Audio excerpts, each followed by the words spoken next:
আমি এই হাদিসটির প্রেমে পড়ে গেছি। আপনি যখন নীরবে ঘরে বসে কান্না করেন, আল্লাহ তখন ফেরেশতাগণদের উদ্দেশ্য করে বলেন, কোন জিনিস আমার এই বান্দার চোখে পানি আনলো? ফেরেশতাগণ বলেন, আপনার বান্দা সুখে নেই, আপনার বান্দা অনেক দিন হাসেনি।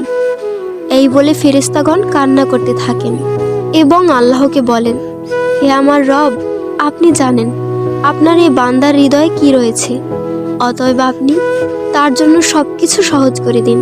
আল্লাহ বলেন, আমার এই বান্দা এমন কিছু জীবন থেকে হারিয়ে ফেলেছে যা সে অধিক ভালোবেসেছিল। অতএব আল্লাহ বলেন, আমি শপথ করছি, আমার বান্দা তার জীবন থেকে যা হারিয়েছে এর চেয়ে উত্তম জিনিস তাকে এনে দেব, যা দেখে দুনিয়া ও আখিরাতের সবাই বিস্মিত হবে। আলহামদুলিল্লাহ।